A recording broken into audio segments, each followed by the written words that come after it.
Number seven, the summation as n goes from 1 to infinity, cosine of n pi over square root of n. This is a very typical question. I've seen this many times in different universities. The trick is we have to realize that cosine of n pi, this term, is actually the same thing as negative 1 to the n. It's a changing sign. We have to realize that. So let's try. When n equals 1, we get cosine of pi, which is negative 1.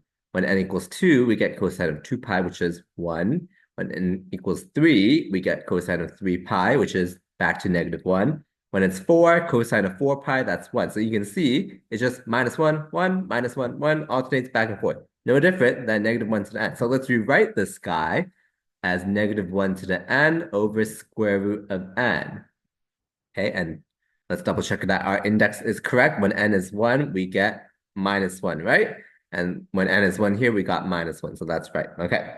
So since it's very clear that it's an alternating series, let's try the alternating series test. What are the conditions? The limit without the alternating sign has to be 0, which it is. And then we take the derivative of the sequence without the changing sign. It has to be negative. It has to be a decreasing sequence. That's the other condition, okay? I don't know how picky your instructor or professor is, but at least for me, this would be good enough.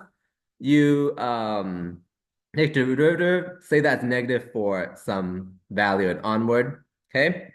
Which includes, some value and onward to infinity, okay? So therefore, the series converges by the alternating series test. Again, the trick is, this is very common, I've seen this many times, that this cosine of n pi is the same thing as minus 1 to n. You just had to realize that.